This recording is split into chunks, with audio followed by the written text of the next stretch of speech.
Greetings, friends. This is Chris Batts, your host of the Law Firm Leadership Podcast. In today's episode, I spoke with the general counsel of a rather dirty but athletic business. We discussed being genuine and authentic in leadership, working for a founder and CEO, and creating a psychologically safe culture for underrepresented employees, and so much more.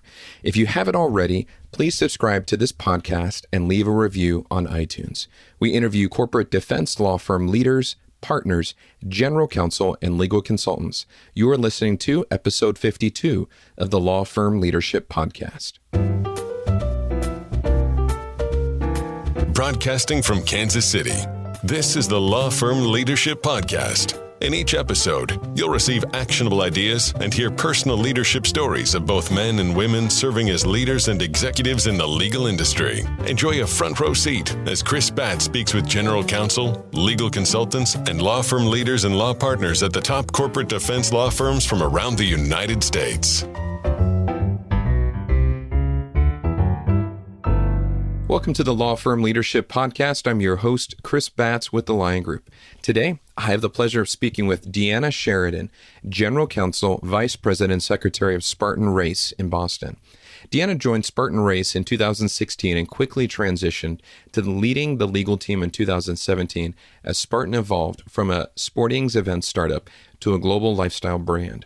Prior to Spartan, Deanna was in-house at Noresco, one of the largest U.S. energy services construction companies. She was also a corporate and private equity associate at Ropes & Gray, among others. As a key advisor to Spartan's leadership team, Deanna led the development of the company's crisis communications protocol and is the executive co-sponsor of the Diversity, Equity, and Inclusion Committee.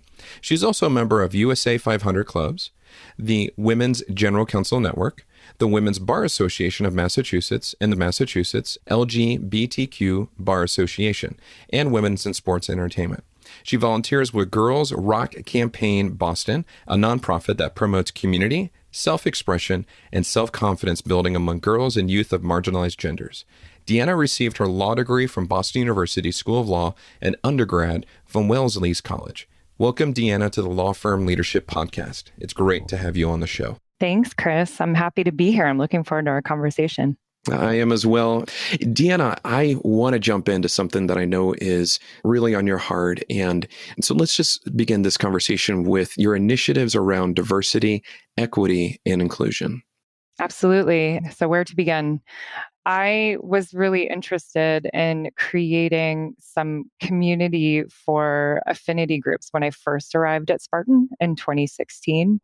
And I found that it was really challenging initially while I was still creating space for myself and getting definition around my role and still really an aspiring leader in the organization to be able to have much influence or impact on that. And so it took me a little while to do more than, just have some outings for various affinity groups and create a little bit more structure around our diversity and inclusion goals. And it was really in 2019 when I attended the She Summit in New York, which was organized by Claudia Chan, for people who are familiar with it. And I was going with a friend and really I was excited to attend, but I was blown away by the thought leadership at that conference. And it really introduced a lot of ideas to me about what diversity and inclusion looked like that I hadn't thought of before. And I think they've become pretty common discussion topics now, fast forwarding to 2020 and 2021.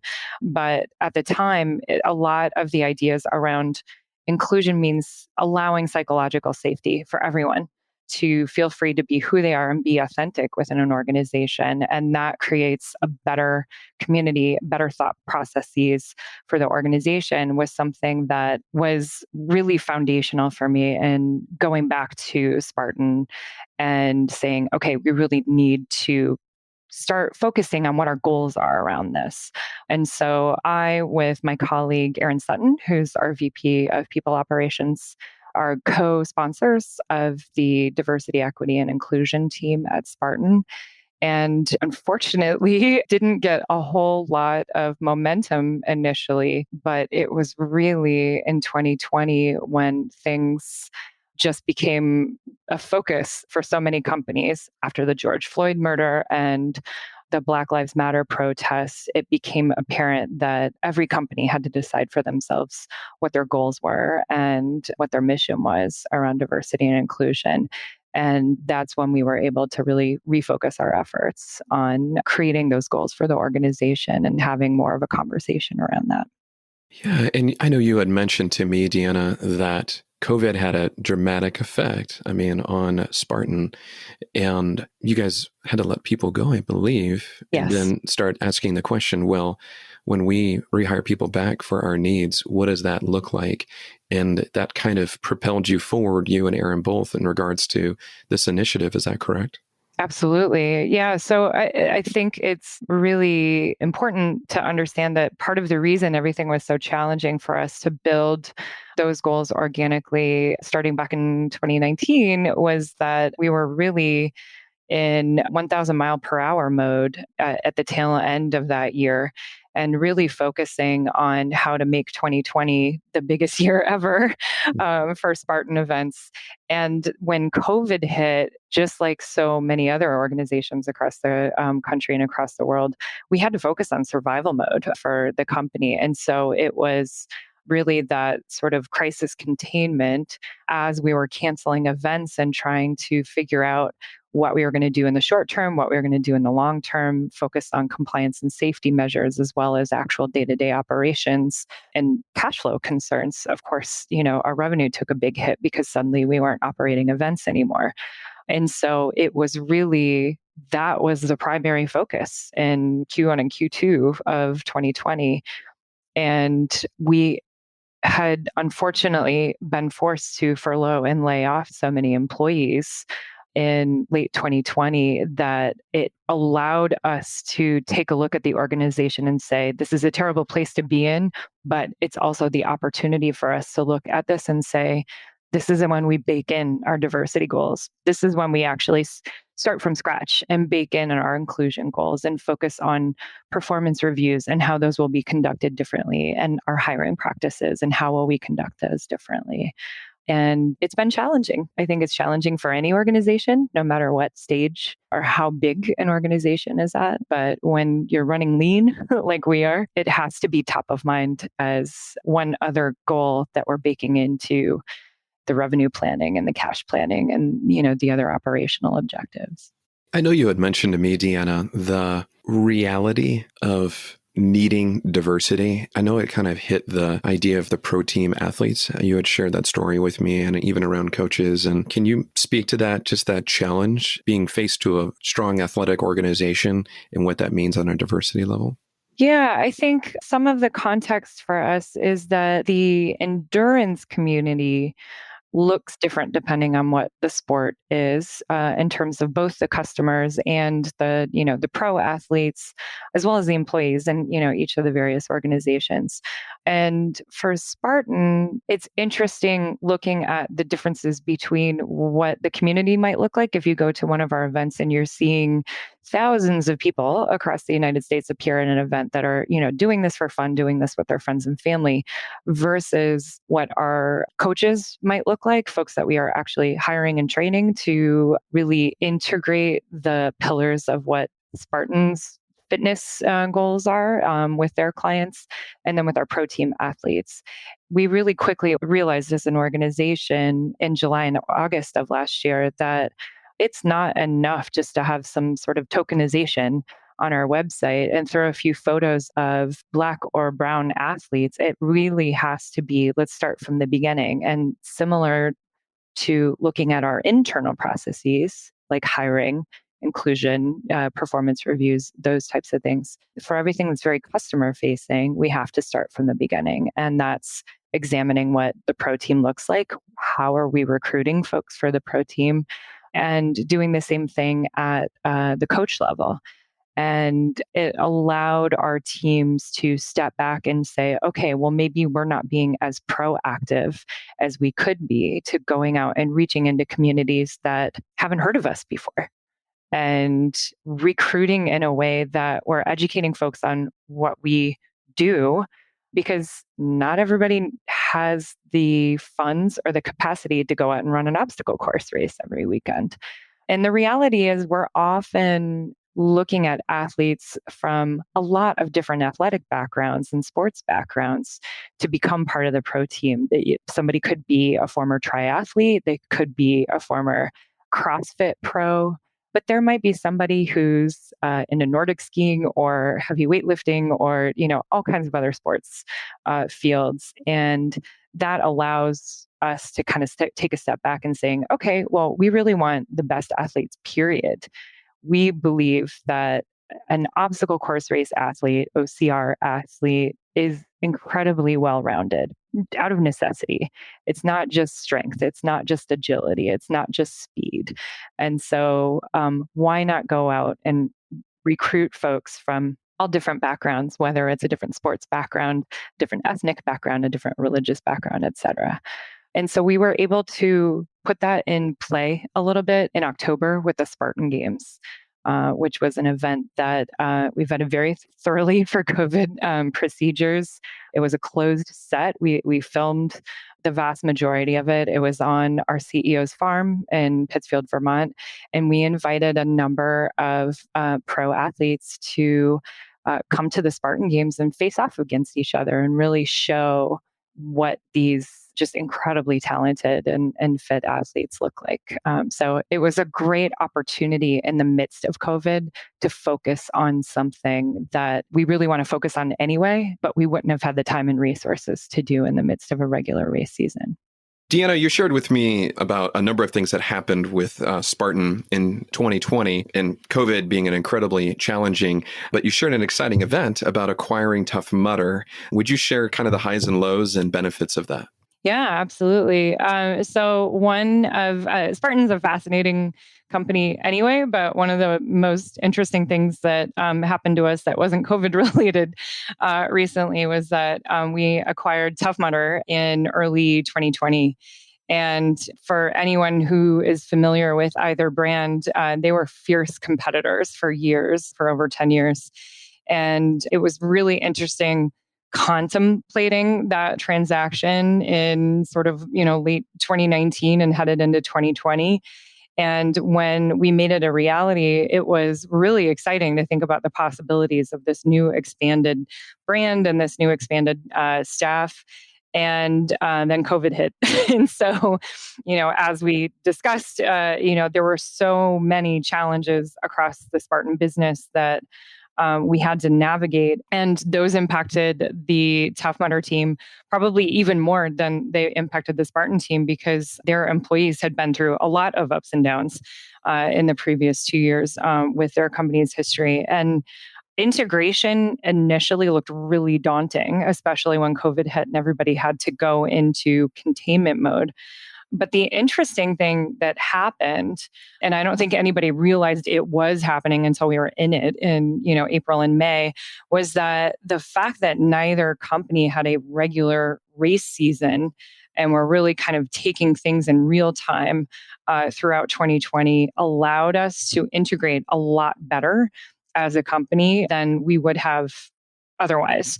And, that included all the nuts and bolts systems and processes and, sharing of information and really making sure that our operations were a little more integrated, but also just the people. I think that if we had been in the thick of race season with both two brands operating in parallel, we would have been very independent. And the integration efforts last year, when we had that sort of, I wouldn't say quiet period, but not in the thick of race season, allowed us to become much more interdependent. And so it was great to see that on a business level. But what I loved learning about in the midst of our integration efforts was that their culture was, as a company, was very different than Spartan's culture. And it allowed us to leverage a lot of really great things that they had done over the last year or so. And that included their diversity and inclusion efforts, which they were miles ahead of where Spartan was. And so integrating their goals and actions has been really instructive for our team. The thing that stands out for me the most is they really wanted to make sure they were going back to their core values as a company. And community is probably the number one value for Tough Mudder. It's very important to Spartan as well, but it's really the defining characteristic of a Tough Mudder event. I haven't been to one yet. I really hope I get to go to a Tough Mudder event in 2021, but it's much more of a big celebratory party. They're not timed events like the Spartan events are. And so that community aspect was something that they really wanted to make sure carried through in all of their communications, both with their staff and with their customers. And so they had a team sit down and very carefully and strategically go through the copy on their website and take a look at their communication style in their emails and really look at how they were communicating internally and externally. And that included imagery. And so while it seems like it could be deemed low-hanging fruit, I think it's a really good example of, well, this is an initiative that you can take as a first step as a company to really be thoughtful about, okay, first we make the commitment, then we take the action, and this is putting those actions into practice. And so I'm really looking forward to continuing to, work on those action items in 2021. That's awesome. It's awesome to hear also about the combination of two companies, and you get to see just direct benefit coming from another company's culture with the direction of where you want to go.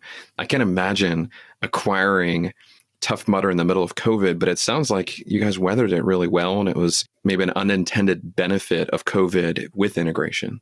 I think it's a testament to both companies' cultures and the leaders of both organizations that they've been able to weather so much, because Spartan had very different challenges in 2019 than Tough Mudder did before we acquired them. And the fact that both companies are still standing and we are poised, God willing, with vaccination rollouts and things improving across the globe to come out on top again at some point. That's enormous. I mean, the fact that, we're in an industry that's been impacted in an outsized way compared to some other industries, it's pretty great that we're still here and that we've got this team that's still willing to roll up our sleeves and make it happen and get back to racing again. Let's transition. So you shared a story with me that I felt like would be really powerful for our listeners, kind of in tandem with what the initiative that you and Aaron are doing at Spartan. And so I'd love for you to share this very historic moment, I would think, for you and the company. And I'll let you take it from there. Sure. I think I have to go back to sort of what I'd like to talk about before I talk about the moment, but I'm bisexual. I have identified as bisexual since I was 16. And for me, I know that there are a lot of discussions about what that means versus pansexual. And so I think it comes down to a personal definition. For me, bisexual means that someone who is attracted to people of their own gender as well as other genders. And for background, I am married to a cisgender straight man. And I had developed throughout the course of my career, not really intentionally, this sort of split appearance where with friends and family, I was out and it was a part of my identity and it was something that I talked about. And I identify as part of the LGBTQ community. But it never came up in a professional context. And I never actively avoided it, but there is such a thing as bisexual privilege for those folks that are in a seemingly heterosexual, relationship. You can, quote, pass as straight. And so I realized as I was learning more and more about myself and as I was learning more about focusing on diversity and inclusion within the organization, that I couldn't maintain this sort of, I couldn't speak authentically as a leader within the organization if I wasn't authentic about who I was in all facets of my life. And it was something that I'd been working on in terms of figuring out when the right time would be to address that within the organization and how to address that, as well as just more broadly in my professional life and how to come out to other folks that I've worked with over the years. And it was really COVID and the conversations within the organization around diversity and inclusion that raised the issue. And I'd been thinking about this for some time, and we were talking about what the company goals were one morning in a leadership meeting. And so it was all of the VPs in the company and our C-suite. And somebody made a comment that, oh, well, we're already an inclusive company. We're already, diverse. And, look at our race events. You've got people from all over the place that come to our events. And it was an opportunity for education there. And on the one hand, I struggle with whether I should have personalized it, but I felt like using myself as an anecdote was the perfect way to educate. And I said, well, that's actually completely not true. And here's why. I haven't felt the psychological safety of being free to come out as bisexual within the organization. And inclusivity means creating that space. And so we have a lot of work to do. If I'm on the leadership team and a leader of the organization, and I haven't felt safe to come out until now, and I don't know how it must be so much more challenging for other folks that have even less privilege than I do. And it was a big moment. I think it was probably a much bigger moment for me than it was for the organization. You could hear a pin drop afterwards. There was a long silence, and someone kind of led into the next subject, and it wasn't really addressed directly on the call. We dove right back into the conversation. But afterwards, I was very happy to get several direct communications from at least 6 or 7 of my colleagues saying that was so great. And they were so glad that I could be myself and be authentic. And they were really glad that I could share that. And that moment allowed me to also make a similar statement on LinkedIn and really be 100% out. And that was far less scary in a lot of ways because the folks that I was seeing on a daily basis in the workplace, was somehow a much more challenging environment for me than coming out on the internet. And it was really the last step for me. It hasn't really been discussed much since then, but I think that's okay. Mm-hmm. And it's really been helpful for me to just feel now 100% free to feel like I'm speaking authentically, both as myself and a member of the Spartan community, as well as a leader within the organization. Deanna, thank you for just being so genuine. And as you put it, is it an act of bravery or moral imperative? And I think it's just a beautiful example of how you embrace your approach to life, which is being genuine. And I just want to say thank you, and I appreciate you sharing that. Thank you. Thank you. Yeah, it was definitely an imperative for me. I think if I had to do things over, maybe the timing would be a little different, but I don't think the message would have been any different. I was really ready to have that conversation with everyone. And I think it's made a difference for other folks too. I mean, I have my pronouns in my signature block, both at work and on my personal email communications, and I can signal that I am available to be counsel, guide. I'm an example of somebody that can lead tough conversations within the organization and outside of the organization. And so I'm happy to be there as a resource for everyone else who struggles with that. Deanna, I want to give you an opportunity. So if we had a room full of women and underrepresented attorneys, what advice would you give them right now? There are so many best practices and thought practices that we have to put into place and strategize in order to get the influence without power, or influence with slightly less power than folks that are more heavily represented. And it's so crucial to get that through community. I think community is really the only way to be able to make big strides forward. And so a perfect practice that comes to mind is the amplification method that the women in Obama's White House wrote about once, where they actively agreed with each other. They had a social contract where if one woman in a conversation raised an idea or put a thought out there, the other woman would amplify that message and say, that's a great point that Charlene makes. We should do X, Y, and Z. She really thought this through. Let's refer to this strategy as we're putting this together. And it's unfortunate that it takes that level of strategizing before conversations or before getting into regular everyday conversations and communications throughout the organization. But it's so key and so necessary to have those conversations with each other. And so I think the key component for anyone within an organization, and not just leaders, is recognizing that we should be doing that for anybody that has less privilege than we do.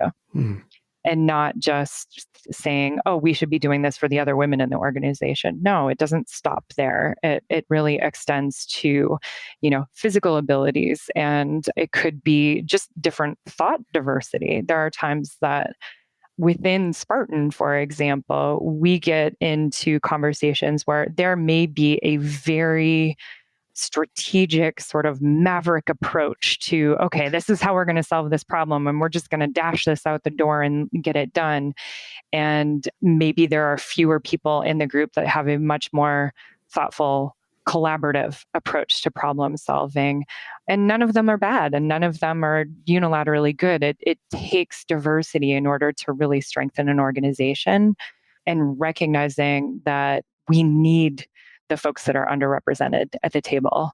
It's not just a kindness to do this for them. It makes us all better if we're engaging in these social contracts with each other in order to bring the underrepresented people to the table. Hi, listeners. This is Chris Batts, legal recruiter and owner of the Lion Group. My team and I place legal and compliance talent around the United States and are known for our level of communication, speed, and strong track record. If you're an employer hiring your first attorney or first general counsel, or adding talent to your corporate legal department or compliance team, we should talk. Also, if you're a corporate defense law partner or group wondering about your options for a lateral move, we should also talk. Every aspect of our process is confidential, fast, and thorough. Contact us by going to our website, findthelions.com, or you can text the word headhunter to the number 44222, and then complete the web form and we'll follow up with you shortly. Now back to the show. Deanna, I want to have you share, and I'm going to use your words, about your non-linear journey, as you put it, becoming general counsel. Let's start from the beginning. Oh my goodness. If we start from the beginning, that might take a while. It's very nonlinear. So I started off as a paralegal. Which I love. Doesn't sound so nonlinear, but wait for it. It was an incredible experience for me to start off. So I started off at Howry in Washington, D.C., which at the time was Howry and Simon. Yeah. And a lot of folks may not even know what Howry is, since it's been a good decade or so now that it's been gone. But it was a huge antitrust firm back in the 80s. And I just thought I had arrived. This was like my, first job out of college, and this was incredible. And I worked for the international trade practice at Howry. Oh, wow. And I was there for about 2 years, and then switched to a senior paralegal position at Winston & Strawn in the construction litigation practice. And that litigation foundation was just incredible for the rest of my career. And not just from a substantive perspective, but really understanding the challenges of, sometimes having to sleep on the floor of your office and midnight deadlines to get to the printer or FedEx and that sort of thing. And for some reason, that didn't scare me away from going to law school. So it was good that I had that experience, because my eyes were wide open when I was a summer associate and when I graduated from law school.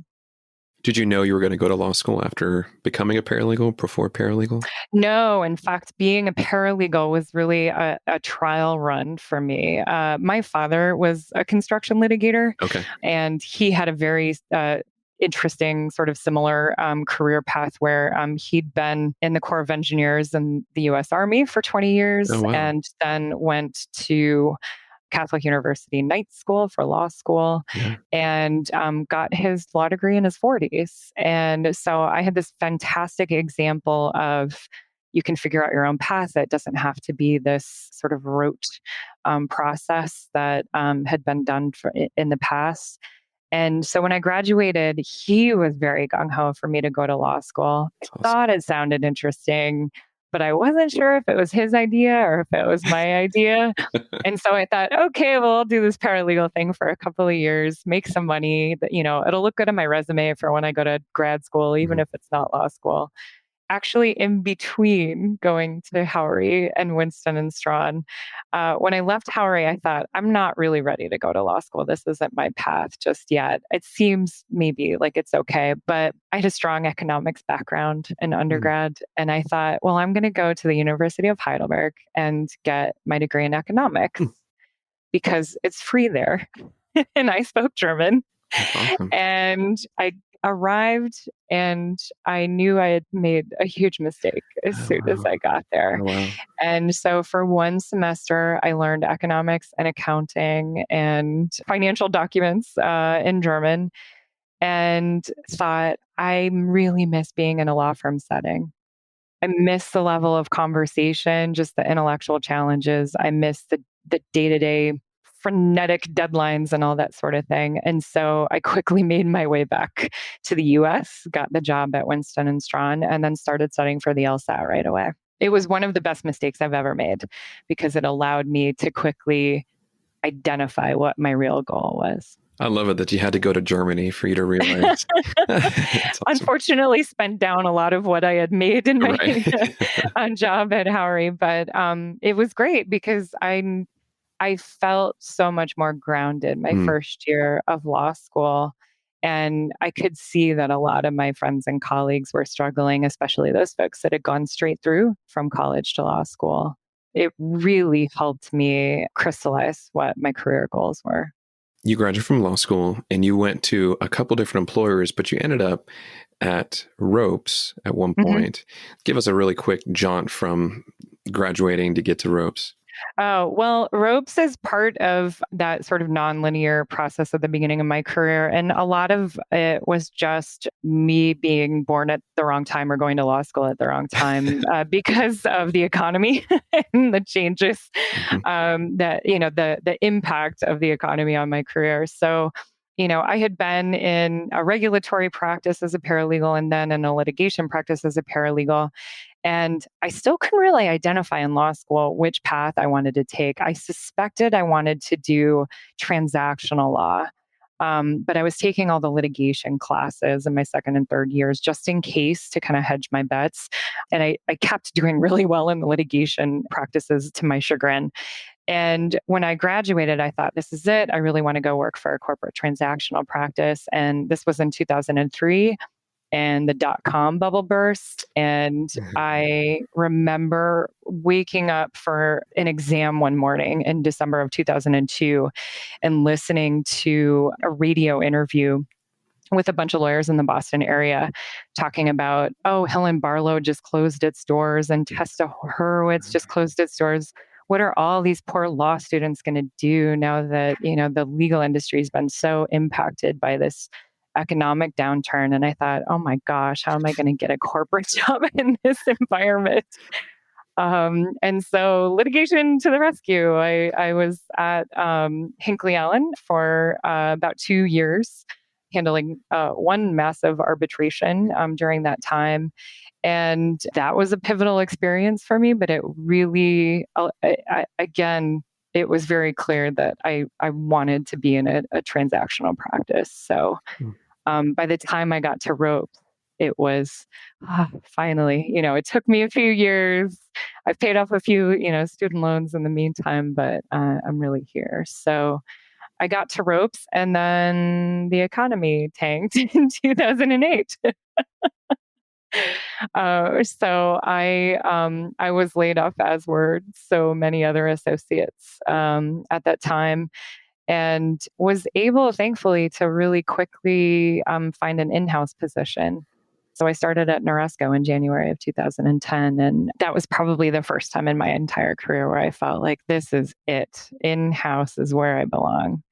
I remember my husband couldn't shut me up. Like I would come home and just, oh my gosh, this was so cool today. And we got to work on all these cool contracts. So yeah, it was a very, it was not a linear path by any stretch of the imagination, but I think I'm a better GC for it at Spartan, especially because of the construction background and the litigation background. But the transactional practices that I was involved in have been just fantastic expertise for me to fall back on. And were you actively recruited to Spartan races, or how did that transition occur? So at the time that I started at Spartan, the GC was Darren Bram. And Darren and I had actually been with each other at Hinckley and at Ropes. We got to know each other much better at Ropes as young associates.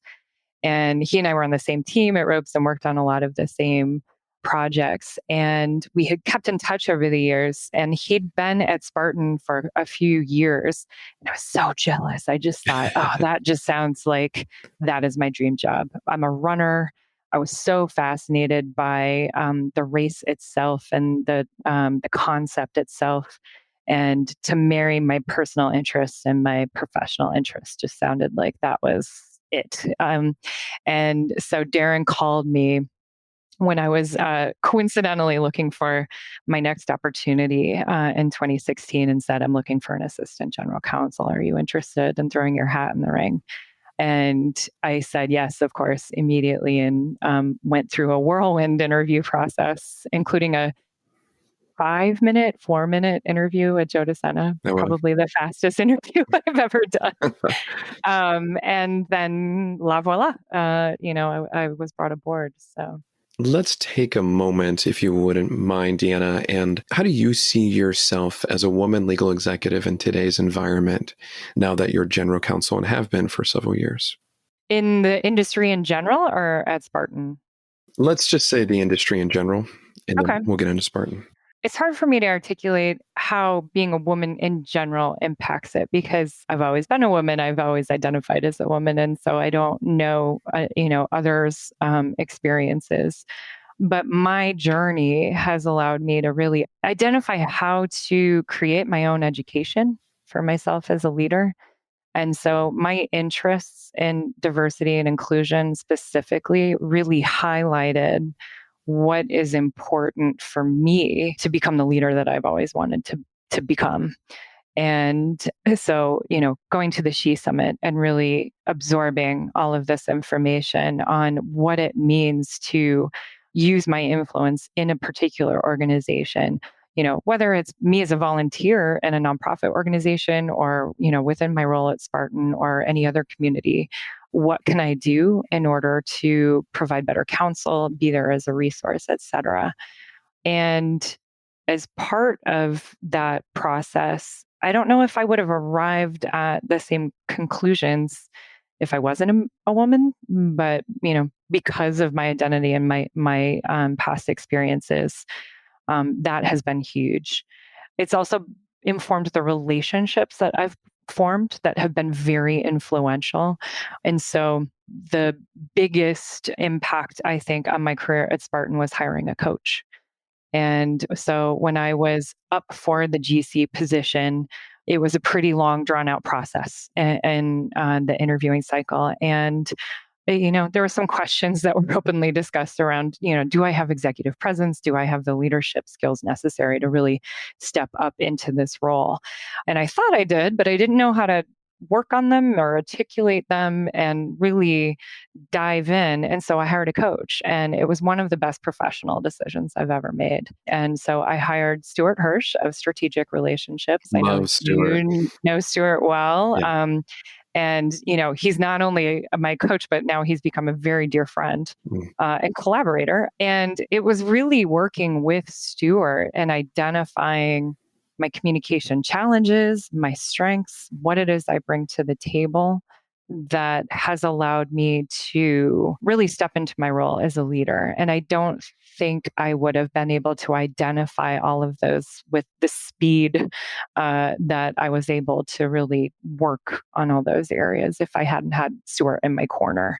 And I've had so many other folks that have been really influential for me and have been there as sponsors and mentors to me. I like to think of building a personal board of directors and just sort of picking from, this group of people in my life that I really need to go to for advice. And it's not always substantive, right? Every person who steps into the GC role, you've got the substantive law under your belt already at that point. Otherwise, you wouldn't be here. When I got the GC position at Spartan, it highlighted the fact that this was the first time in my career that I wasn't reporting to an attorney. And I didn't speak the same language anymore. I thought I did, but Joe DeSena, our CEO, he's the face of the brand. He lives the brand. He's fast. He's intense. He's a million miles an hour. And if you don't get to the point in 30 seconds, you have lost him. And so I would start in with the analysis on something, and it was just, I'd lost him as my audience. And so that was a conscious focus of part of my skill building as a leader was, okay, I got to start with the conclusion first and then go into the analysis, maybe if he wants to hear about it, but probably not. And so I think little things like that add up over time. So that's been huge. Any other mentors you have a shout out for who have influenced your leadership? Oh, huge. So many people.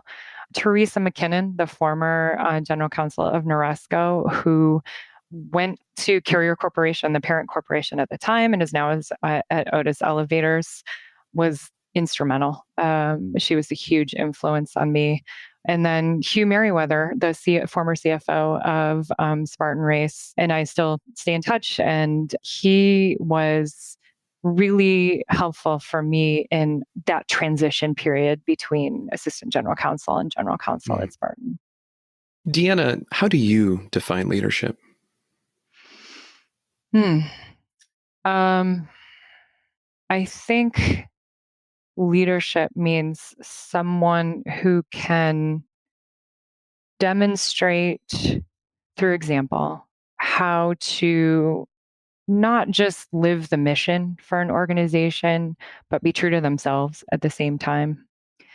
And be able to articulate it and break that down and bring other folks along and try to meet them where they're at.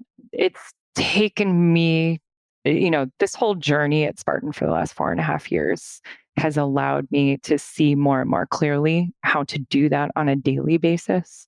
And I think the flavor is a little bit different for, each organization and each individual, but I think that's the key components. Deanna, you mentioned Joe DeSena, who is the founder, CEO of Spartan. How has working for Joe made you a better attorney and executive? It definitely has. So I will confirm the underlying assumption. So thank you. Joe has challenged me incredibly in ways that I would not have been challenged if I was working for somebody that, quite honestly, was more similar to me. I move a lot faster. I don't get caught up in on the one hand, on the other hand, analysis nearly as much as I used to. I think some of that is an organic growth for a lot of leaders as they move into a legal executive position. But working with Joe sped up that process a lot for me. And so, I mentioned the previous anecdote about learning how to communicate more succinctly with him and really drive with identifying the solution first and caring less about demonstrating the analysis. But it's helped in other ways as well. I can hone in on what the underlying concern is better or ask questions if I don't know, as opposed to assuming. And I think that, especially coming from a big law background, there are times that as young associates, you get this sort of nice, neat package and it's very academic. You solve a problem or you offer solutions and then they get sent off to the client and you never see them again. And it's so different when you're in the trenches with the business and especially when you're communicating on a day-to-day basis with the C-suite. And there have been so many times where he and I absolutely do not agree on what a solution or an outcome for something might be. And I've learned to recognize when I really want to stand my ground and say, no, that I don't think this is the best decision for the business, and here's why. And of course, he's the founder CEO. He's the majority shareholder. Ultimately, it is his decision. And recognizing that has also allowed me to become a better attorney, because I think I was so tuned into the hypotheticals and the what ifs and the risks when I first took the position that I wasn't really taking a step back and thinking, what does he want? What does he need out of this conversation? And so, because he has a strong personality and because he moves fast and wants the organization to move twice as fast, that's allowed me to become more nimble. Deanna, so we're going to do this a little bit backwards, and we've kind of been working in that direction. Would you explain to my listeners what is Spartan Race is, and a little bit of the history of the company and how it's evolved, and explain the history of extreme sports? Oh, goodness. Yeah. So Spartan Race is about 10 years old. It's an interesting timeline. About 20 years ago, Joe started various endurance events on his farm, which that was the nugget, the kernel that Spartan was born out of. One of those that's pretty infamous is called the Death Race. So, of course, that's infamous for a reason, given the name. And the Death Race is this just absolutely brutal endurance event. You don't know when it ends. And it's really just Joe having unlimited reign to just tell the participants to do whatever he wants them to do for days on end, and see how they can hold up. So I'm really glad that it evolved into Spartan Race. And Spartan Race was really a way for Joe to identify, okay, there are these folks that are nuts enough to sign up for this, torture, and they love it, but this is scary for most human beings. Why don't we figure out a way to scale this down and create something that allows people to challenge themselves and really push themselves forward, and honestly get a little gritty, get in touch with themselves in a way that they probably don't feel on a daily basis, but make it doable, make it scalable, and they can train for a month and still be able to do it. And that's how Spartan Race was born. So it was started in about 2010 in New England, in Vermont, on Joe's farm, and it grew from there.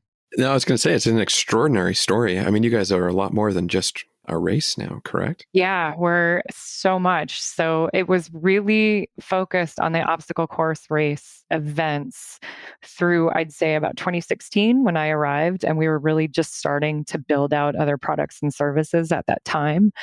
And it's just been rapid fire since then. So initially, the growth was focused on territory. And so it was, finding third-party partners in other countries in order to operate on a franchise basis. I don't know where we were at in 2016 when I joined, but we're in more than 43 countries now. It's amazing. And I think it's before COVID hit, it was about 250 events a year around the globe. So there was a race happening every single weekend somewhere in the world. Wow. Which is really exciting, but also exhausting. And so there was that component. But then in the meantime, it's really become a lifestyle and a community for so many of our fans and customers. That how do you help someone identify as a Spartan 365 days a year? Well, you add training, you add nutritional products and supplements, you add other events like Spartan Trail, which is trail running, but we also have mountain biking. We have a product, quote unquote, a race product called DECA, and DECA events are held at gyms, and it's almost like an indoor decathlon where you're doing circuits of groups of exercises. And so it just allows different types of consumers to access the brand in other ways than, just the folks that are interested in obstacle course racing. I often feel like I'm the GC of 5 different companies because we're focused on media opportunities. We have an incredible media team that does a lot of our own content.